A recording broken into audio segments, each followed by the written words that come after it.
Magandang araw po, welcome po sa aking channel, Love9 TV. Patalasasan po, meron po ba kayong mga properties na napapabayaan or non-performing assets? Plan nyo ibenta, pero wala kayong oras sa pagbenta nito. Kung ito'y pagkakatiwala nyo po sa amin, tawag lang po kayo sa aking numero, usap po tayo, gawin ko po ng video for free. Yes, libre po, wala po kayong babayaran. Tutulungan pa namin kayong mabenta ang inyong property. Kami na po bala sa marketing, sa boosting or paid ads. Even sa tripping, hindi na po kayo mapapagod sa pag-entertain ng mga buyers. Kami na po bala sa lahat. Tawag lang po kayo.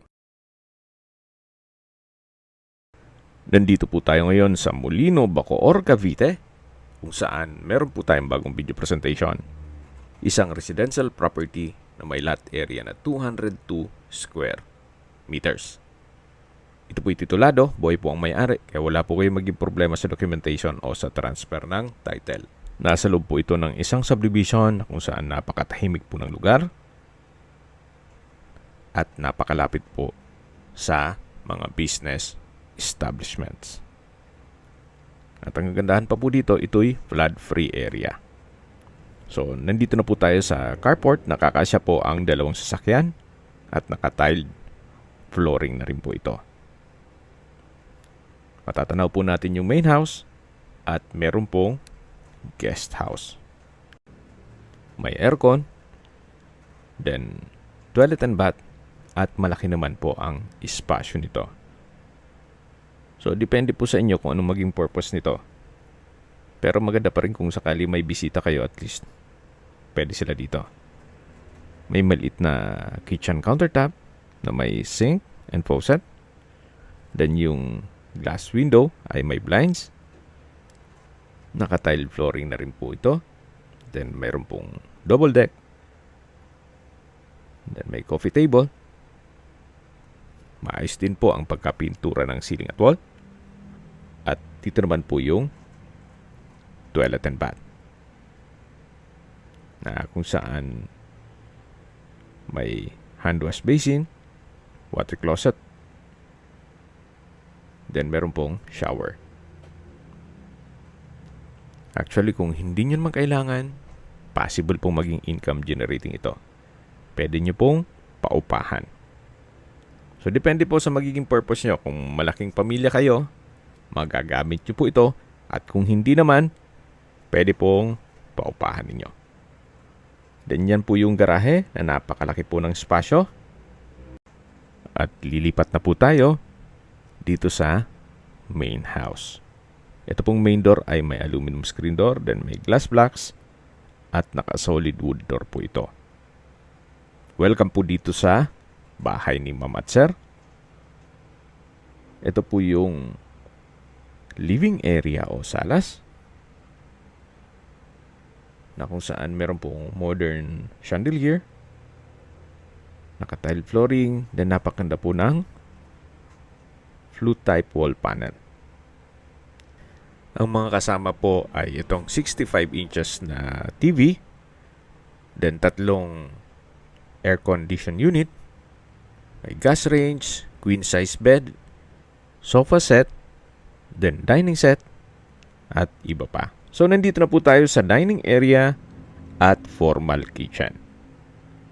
So, yan po yung kasama. Then, may light fixtures. At ito pong kitchen countertop ay meron pong stainless sink with faucet.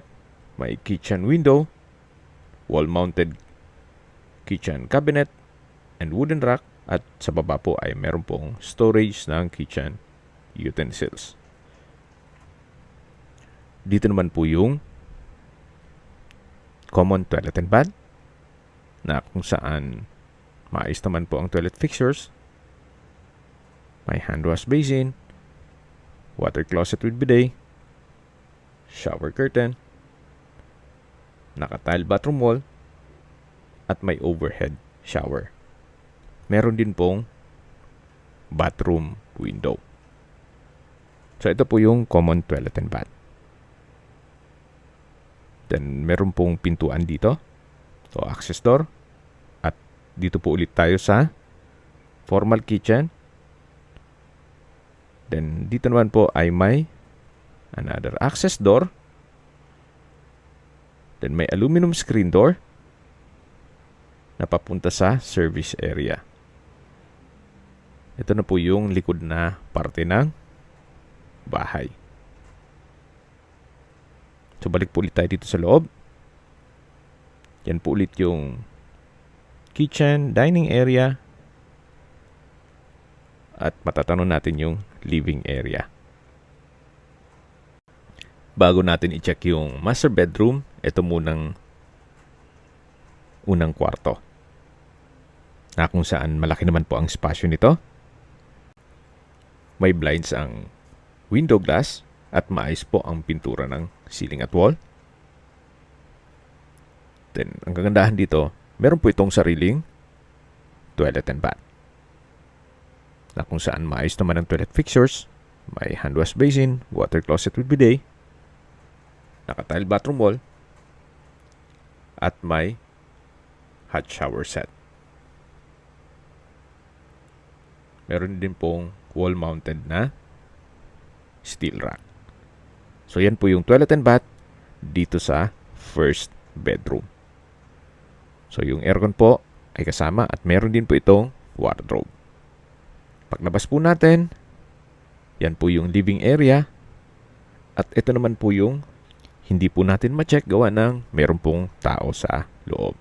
At upon tripping, ma-check na po natin yan. So yan po ulit yung main door. At dito naman po yung master bedroom. Check po natin. Pasok po tayo. So meron pong sitting room. Naka-tile flooring.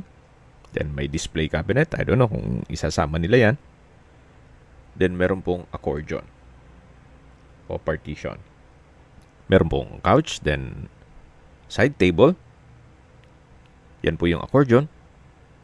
Then ito na po yung mismong kwarto o master bedroom. May wardrobe, modern design chandelier, tile flooring, then maayos din po itong pintura ng ceiling at wall. Meron na ring aircon at may sariling toilet and bath.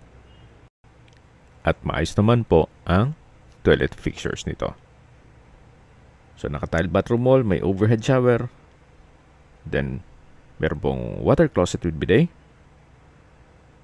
So kumpleto din po. So yan po ulit, tunghenyo itong master bedroom. Yan yung accordion o partition. Ito yung sitting room.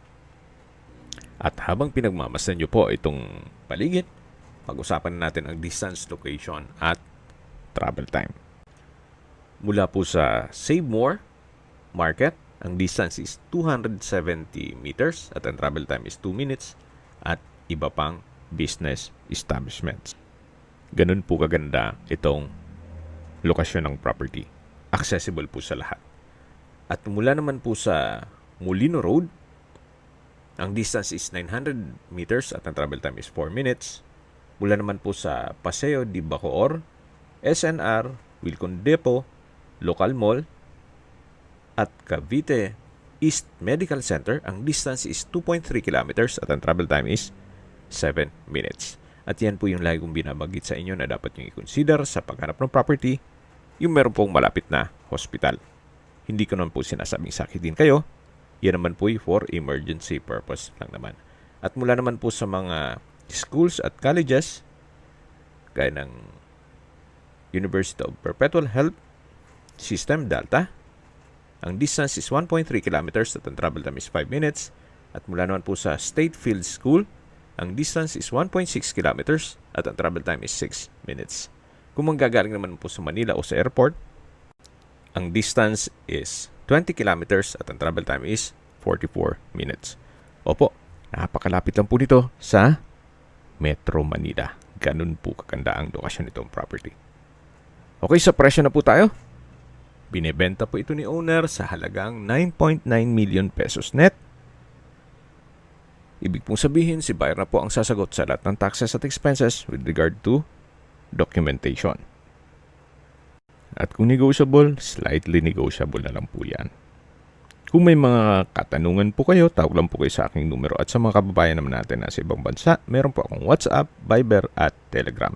Same number lang po, 0917-316-3399. Sa mga nagtatanong naman po ng aming Facebook, meron po aming Facebook page na Nov9TV at Facebook Real Video. Meron din pong TikTok at Instagram. May ibang YouTube channel po kami, the Nov9TV channel, Nov9TV Listings, Nov9TV On The Spot, Nov9TV Updates, at Nov9TV House Rental. Sana po naibigyan nyo ang video presentation. Paki-like and subscribe na lang po sa aking channel para ma-update din po kayo sa aking future listings. Kung sakali po hanap nyo yung mas malaking sukat ng lupa, meron din po kami ibang listings na pwede nyong pagpilian. Huwag po kayong mag-atubiling tumawag sa amin. Then, let us know your budget para malaman namin kung anong property pwede naming ilog sa inyo. Sa lahat pong viewers, subscriber at nagtiwala po sa amin, salamat po sa suporta. Ingat po kayo lagi at yung pamilya. Maraming salamat po.